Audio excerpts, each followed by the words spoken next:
Hi! Magandang buhay! This is your Lady La Driver, and now is the time to bring you into the beauty of life. Ready? Let's go!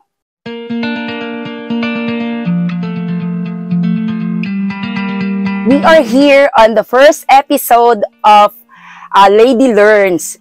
At alam nyo ba, I'm so very excited about this kasi hindi lang siya basta first episode. Kasi since ito ang first episode, ang very special guest ko ngayon ay walang iba kung hindi ang man of God na malapit sa puso namin mag-asawa at nagbigay inspiration sa amin. So matututo tayo sa kanya ng maraming bagay tungkol sa kanyang mga karanasan at sa kanyang buhay. Sige, huwag na natin patagalin kasi very excited na ako. Let's all meet and let's welcome the man of God, our beloved, our mentor, Tatay Loy Gatchalian. Wow. Yay. Hi, good morning. It's an honor and a great privilege na ma-interview ng Beginos family. Yeah. Mahal at malapit sa puso natin. Lady Red, Pastora, Milet, anak. Thank you sa opportunity. Yes po, thank you din po. Sige po, at simulan na po natin ang pag-interview kay Tatay Loy. Tatay Loy, how can you describe yourself po? Sino nga ba si Pastor Loy Gatchalian? Siguro para mas lalo nating mas maunawaan yung buhay natin. Bago tayo nagpastor, typical na nabibilang sa isang mahirap na pamilya. Lumaki sa bukid na hindi kanya yung sariling bukid. So, na-expose agad tayo sa kahirapan na kahit bata ka pa, kailangan ka maghanap buhay. And very nakakalungkot lang yung idea na parang hindi namin masyado na-value yung pag-aaral. Hindi ko alam kung dahil sa kahirapan, sa hindi gusto ba, or what na ganun lang, pero iyon yung kinalakihan natin. Kaya talaga naranasan natin mahirap maging mahirap. So hanggang sa tinawag tayo ng Panginoon at nagpastor, kaya ganun natin kalab yung mga may hirap, yung mga hindi makapag-aral. So yun yung background talaga. So ngayon, nagpapastor tayo sa Praise Church Manila, dito sa Manila, and then ang center natin sa Victory Mall, Caloocan. So, yun lang at meron na rin tayong pamilya, 3 anak, at ang asawa si Dr. Ellen. Wow. Okay. So, Tatay Loy, nakatulong po ba yung sinasabi niyo po na lumaki po kayo sa hirap? Hindi natin maunawaan yung isang bagay kung hindi naman natin talaga dinaanan. So, kung may tinatawag silang true north, may tinatawag silang ganun yun doon mo makikita mo talaga kung saan ka tinawag. So kaya meron tayong kakaibang pagtingin na ang mahirap pwede magbago. Opo. Na ang mahirap pwede umangat ang buhay. Kasi somehow, doon tayo pinaraan ng Panginoon. Naniwala kasi ako may tinawag sa mga ganitong bagay, sa ganyang area. Pero sa atin sobrang liwanag na ito talaga yung grupo ng mga tao na tinawag tayo ng Diyos para paglingkuran. Opo. Pastor, from being a pastor po, what motivates you po to become an entrepreneur? Siguro ganito na lang. Hindi ko naman talaga gusto in a sense na maging entrepreneur. Ang gusto ko, makakita ng mga entrepreneur. Ang problem ko, baka nagtuturo ako minsan ng isang bagay na mismo ako hindi ko alam, baka maging theoretical. Ayoko naman tulak ng tulak sa isang tao na gawin nila yung isang bagay, pero ako walang idea. Bakit hindi ko subukan? So makita ko rin yung mundo na ginagalawan nila, baka mas lalo ko silang maturuan. So kaya somehow, hindi ang idea is magkaroon ng pera para maging entrepreneur or ganitong bagay, na naniniwala rin talaga ako na malaking bagay yung magkaroon ka talaga ng sariling pamilya o sariling negosyo. So for you to have more ministry, to have more time in the ministry, and of course, more time in the family. Opo. So, yun na siguro. So, Tatay Loy, pag-usapan naman po natin, paano pong ipinanganak ang LG Farm? Okay, nung una talaga, ang LG Farmhouse ay wala naman talaga unang nasa isip ko. Actually, nagkaroon ako ng, sabi nga, gusto kong pasukin yung pagiging entrepreneur para mas maunawaan. May Big Bro pumuputok ang Big Bro sa Manila sa kahit saan lugar. Ngayon, may 5 nag-Big Bro na sa amin. Subukan ko kasi for the past 12 or 13 years, focus lang naman kami sa family at ministry. Wala kaming ibang sinusubukan kasi yun talaga ang priority namin. Opo. Ngayon nang lumaki mga bata at meron naman kami kahit paano konting ipon, sabi namin paano kaya namin i-maximize or multiply talaga yung blessing ni Lord. So kaya ang nangyari, sabi namin ni Mrs. sige, magtayo tayo ng Big Bro. Problem is wala ng place. Sabi ko, sige subukan natin doon sa Bulacan kasi baka maluwag pa. So nagpunta kami isang hapon, 3 lugar ang pinuntahan namin, wala. Napasama ako sa isang kaibigan ko. At ito nangyari, nalungkot na lungkot ako dahil wala kami nakita. Basta sabi nung kaibigan ko, Pastor Loy, may ituturo ako sa inyong lupa at ipakikita. Pag nagustuhan nyo, inyo na. At saka na natin pag-usapan yung maraming bagay. Gamitin nyo pag nagustuhan nyo. Wow. So sabi ko, Lord, galing naman. Pag talaga palang yung pag hindi pinagkaloob ni God yung isang bagay, most likely, hindi mo kailangan or hindi pa yung kasi ang pinakamabuti. Tama. Kaya yung pinagkaloob ng Diyos ito, 2 days, sabi ko kay Mrs., Mami, wala akong nakita, pero may ibang ipinakita. Ang Diyos. Kaya eto na. Alam namin may pupunta kami lupa pero wala pa kaming idea kung ano itsura. So sabi ko, Mami, tara, puntahan natin sa Friday. So after na marinig namin ng Wednesday, by Friday, pumunta na kami. This was September 2021. So tuwa naman si Mrs.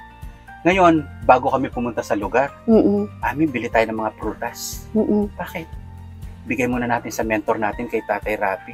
Mag-offer muna tayo ng first fruit kahit hindi pa tayo umaani. Ngayon, binigay namin kay Tatay Rafi. Sabi, ano to?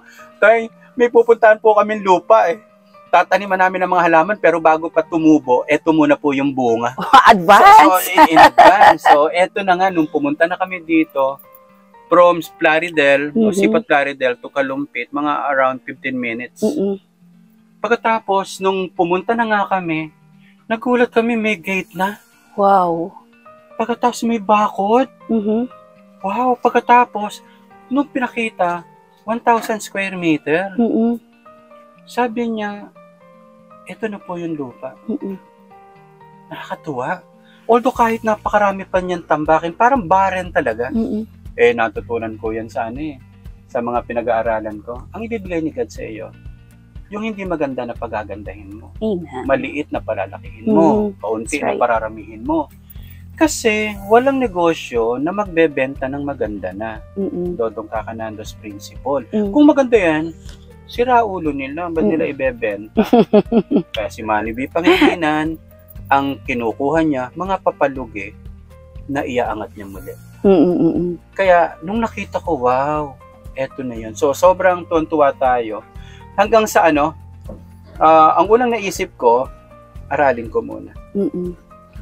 So sa ngayon, Tatay Loy, ilang taon na po tumatakbong LG Farm? Ano pa lang talaga, pag mo September, October, November, 2 months, inaral muna natin at pinag-pray ano ang gagawin. Okay. Pagdating ng November, doon dumating yung unang batch ng kambing. Kasi sabi ko madaling alagaan. Pero ngayon ko lang din nakita, ang hirap pa pala talaga. Kahit dati nag-alaga na kami. Okay lang yung mga okay na mamatay, okay na katayin. Pero ang iba pala to. So ganun niya ang nangyari. Paano yung tambakin pa? So kailangan ko magpatambak na ilang portion para doon. Kasi nung inaral ko to anak, palagi ako nanonood lang sa YouTube. Sangkatutak sa YouTube. Pero nakita ko rin to Iba ang YouTube, iba ang personal. So, 3 farm ang naikutan ko. Isa sa Plaridel, isa sa Tarlac, isa sa Pampanga. So, alam ba kung very surprisingly, puro mga Christians, taga-JIL na mga pastors ang nagpa-farm. Wow. Kaya sabi ko, Lord, pag meron talaga tayong susubukan, maganda magtanong tayo at ang prayer natin, Lord, ilid mo kami sa tamang tao.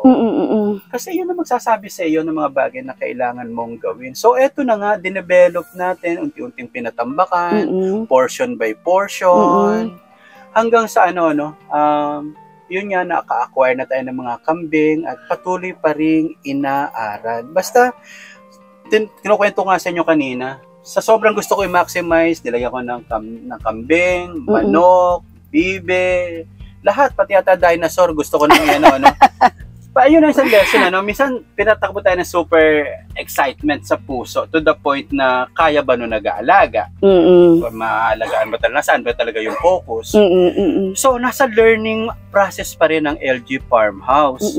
Pero kahit ngayon paano, ang dami na rin nating natuto. At wini-welcome lang natin yung mga problema, yung ganyang bagay. Basta rito ang liwanag nung nagsabi sa akin, Pastor, 2 years. Maganda, may trabaho ka pa din, 2 years bago mo maramdaman. So, meron akong idea na hindi kita. Kaya nga, ang gusto ko talaga ngayong mangyari is, lesson muna. Gusto ko munang matuto bago kumita. Sa 1 year po, Tatay Loy, na nag-start ang LG Farm, did you encounter mga problems po ba? Maraming problema. Pwede po ba naming malaman? Oo. Sa totoo lang, lahat ng mga problema natin laging connected sa tao. Connected sa tao in a sense. Like for example, magkapatamba ka, minsan hindi maayos yung kausap, parang iba sobrang mahal dahil hindi mo pa alam. Pagkatapos, tao in a sense na mahirap humanap ng mga mapagkakatiwalaan. Kaya una ko munang tiningnan is yung mga mahal natin sa buhay na pwedeng makakatulong. Though still I am praying na sana may isang mag-asawa na may makuha kami, na sila na talaga yung mag-i-stay dito. Kasi ngayon, yung mga kapatid ko yung nagsasalit-salitan na tinuturuan ko. So, usually, ang unang challenge talaga is paano talaga hahanap ng mga tao talaga. Kaya nga, advantage na lang kung may mga kamag-anak ka mapagkakatiwalaan na kilala mo. So, doon muna ako magsimula habang naghihintay ng pararating ng panahon. Saka ito nga, don't miss this thing. Walang madali. Exactly. Yung inakala mong madali, baka hindi ka ganon mo na pag-aralan. Kasi lumaki na akong bukid eh. Nag-alaga kami ng baka, nag-alaga kami ng kambing. Naku, hindi pala ganon kadali talaga. Kaya may mga tuition fee ka na babayaran. Maliit nga ang sinubukan mo, maliit na tuition fee. Malaki ang sinubukan mo, malaki yung tuition fee. Exactly. So, kasama iyon sa challenge. At anak, siguro ang pinakamatinding challenge is ganito. At this moment, 14 na kambing ang namatay sa akin. 1-4. Grabe. May sakit. Yung isa, kahapon lang na aksidente. Pero minsan ako kasi ang mindset ko ganito, may problema. Hindi ako nanghahanapin ko ay yung masisisi. Ay, nangyayari na yan eh. No amount of blaming can solve the problem. So, lagi kong tanong is, anong gagawin natin ngayon? Or, in my principle, bagong lesson na naman ito. Yeah. Bagong lesson. Kaya, talagang matututo tayo. Minsan, ang bayad muna sa mga bagay na sinusubukan natin, lahat ng mga bagay na natuklasan natin. Kaya, lahat yan lessons. Kaya, anak, yung papunta talaga, gagawin ka ni God na resilient. Otherwise, pag may sinubukan ka at hindi nag-materialize, hihinto ka na ba agad? Katulad ng mga ginagawa nyo rin, di ba? Mahirap. Wala lang idea yung mga viewers natin. Bago yung mapanood, yung mga magaganda pang ilalabas ni Lady Red, kung hindi lang din puso, wala kayong mapapanood. At wala naman silang interest na makapanood kayo ng isang bagay na hindi na pakikinabangan. So, ganun lang, anak, magastos. Opo. Pero Tatay Loy, dumating po ba sa punto na gusto mo nang mag-give up dahil sa daming struggles? Ang pinakamadaling solusyon, mag-give up. Pinakamadali. Kaya lang after that, ano nagagawin mo? Parang gusto ko nang nahihirapan ako na meron akong hinihintay kaysa mahirapan ako dahil wala akong hinihintay. Nakakainip pa naman sa buhay, wala kang ginagawa at wala kang sinusubukan. At wala pa ako, Pastor Amelet, na nakitang tumalino na walang ginagawa. Wala pa ako nakitang umangat sa buhay na huminto. Ito yung mga taong nag-give up, ang gaganda na ng buhay nila. Karamihan nga, baka nasa mental, Kasi that's an illusion, it's kahibangan, na may something na magandang bagay na mangyari sa iyo, na wala ka naman sinusubukan. Marami rin, pinakamasarap mag-give up kapag nahihirapan ka. Pinakamagandang isipin yon. Pero, pag bumalik ka naman, tapos ang problema mo, wala ka namang magandang bagay na mararanasan. Kaya, siguro by God's grace din, anak, na bakit rin ako, kampante ko kahit may malaking problema. Kasi, siguro ang maganda lang na lesson dito, pinasok ko yung isang bagay na wine-welcome ko. Marami akong problema kakaharapin dito. Ganun agad yung mindset ko. Marami akong problema pero doon ako matututo. Lagi kong sinasabi ito. mamamaster din natin yan. Wow. Matututunan din natin yan. Magagamay din natin yan. Mm-mm. Di ba? Galing. Ganda na lang na principle. Opo. Tatay Loy, how do you see the farm running after 5 years from now? Ano po yung nakikita nyo na kilos ni God sa farm, sa LG Farm? Mas matalino kami. Wow. Mas masinop. Mhm. Mas productive. Yes. Kasi 1 year pa lang naman to eh. Mhm. Ako may idea nga ako 10 years sa pinakamalalaking business At Mhm. least 10 years. Mm-mm. Bago ka talaga matuto at magamay mo. Kami man 1 year pa lang, favor pa rin ng Lord to eh. Mm-mm. Alam mo anak, maganda yung sinabi mo, no? Kasi mahilig akong magsulat. By 20, ang tawag ko nito vision script. Ay, by the way anak ang ginagawa ko pala, pag may mga problema, sinusulat ko. Pag naisulat ko na yan sa prayer journal ko, paano ba yan, Lord? Naibigay ko na sa iyo. Ikaw na bahala. Kapag sana, naipasa ko na sa iyo, nasa iyo na yung bola. So, lagi kong kaya yung, kung may madaling araw na hindi ako makatulog, susulat ko lang yan. Yun naman maliwanag na sabi ng Lord. Ibigay mo yung mga burdens mo kay God. So, in 5 years from now, anak, naka-transition na kami from native to upgraded to imported. Wow. At least the time minimum or average, baka meron tayong 20 o 30 na milking goats. Oh. Kasi, hindi naman ito meat, hindi naman ito breeding. So ngayon, sige, breeding, nagpaparami ka for benta. Pero gusto kong sundan yung dairy goat. Na, kasi hindi naman ako pwede makapagpalaki sa sobra pasang kasi limited yung lugar natin, saka yung kuhanan ng pagkain ng damo. So, ang pinipicture ko, mga 20 or 30 goats na imported, Masaanin or Anglo-Nubian na breed ng goat, at magiging dairy farm. Kasi ang sustansya pala talaga ng gatas ng kambing. At sana makakuha tayo ng ng mga milking goat na breed na they can give you 3 liters ng milk a day. Yeah. So kung may 30 ko, ibig sabihin almost may 90 liters ka sa ganung bagay. Pero again nilook forward lang natin yon. Pero anak, more than sa milk ang may produce nito. Ang LG Farmhouse, anak, mayroon akong malaking vision na nakikita. Ang nakikita ko kasi, anak, parang sabi ko nga sa iyo masaya yung may nagpaaral sa iyo. Pero mas masaya, ikaw na pinaaral, nagpaaral ka din. Kasi naging scholar ako ng Bible School eh. So anak, sa LG Farmhouse, gusto ko itong gawing farm mentoring. Training institute, pero magsisimula ako sa maliit. In 5 years, anak, at least meron akong at least average 3 na pinagpapaaral. Wow. Gusto ko magpaaral at dito ko sila i-mentor. Hindi ako magpapaaral na binigyan ko lang ng allowance pagkatapos hindi kami nakikita. Dito ko sa lugar na ito, tuturuan sila lahat ng natutunan ko sa pagpapastor at sa pagnenegosyo. 3 yung gusto kong pag-aralin. Isang doktor, isang abogado, isang magaling na negosyanteng pastor. Yung 3 na yon, hindi ko kailangan magtayo ng sariling foundation, pero I will ask yung mga closest friend ko na may ganitong pangarap. 3, gusto kong magpaaral na, yun nga, kumusta na sila. Hindi lang yung profession, yung pamilya. Gusto kong maging sila, game changer sila ng Kung pwede nga lang, pero take note lang, ayoko magpaaral ng basta lang mahirap. Gusto ko mahirap na may pangarap. Yeah, totoo po. Mahirap na nagsisikap. Pero yung hindi ko pipilitin yung mga ayaw mag-aral, di ko pipilitin yung mga ganitong bagay. Napipicture ko na nga na meron na content yan.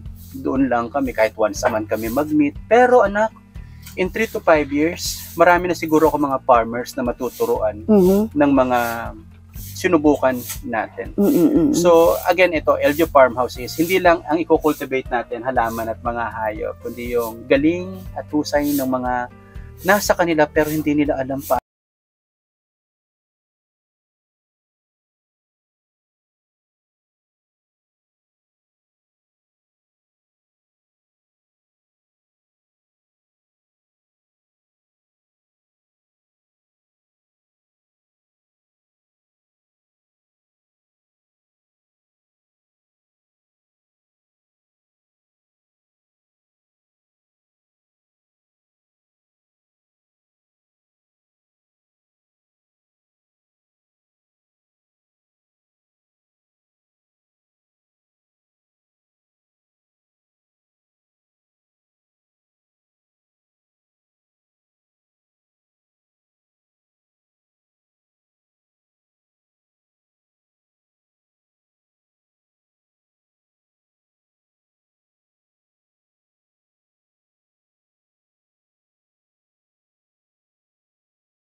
Simula na yun ang pagbagsak natin, simula yun ang hindi mo na pag-improve.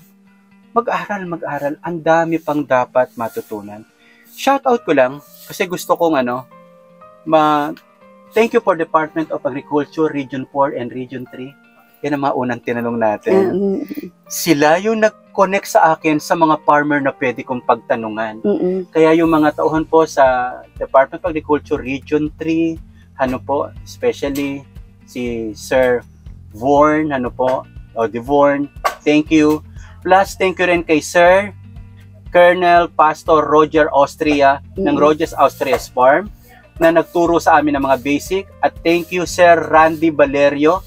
Grabe po. Gatasan po talaga ito. Very out of the box thinking. At talagang trailblazer pagdating sa goat farming.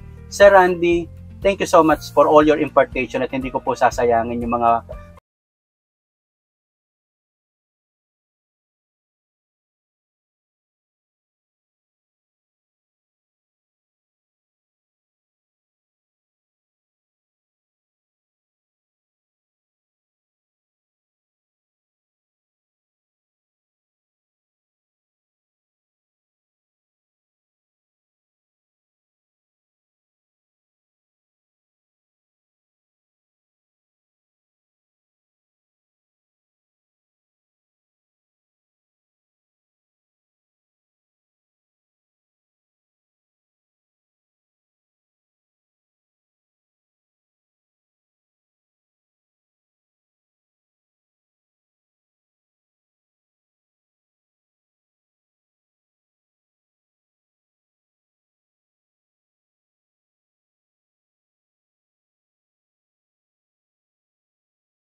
ito na lang muna.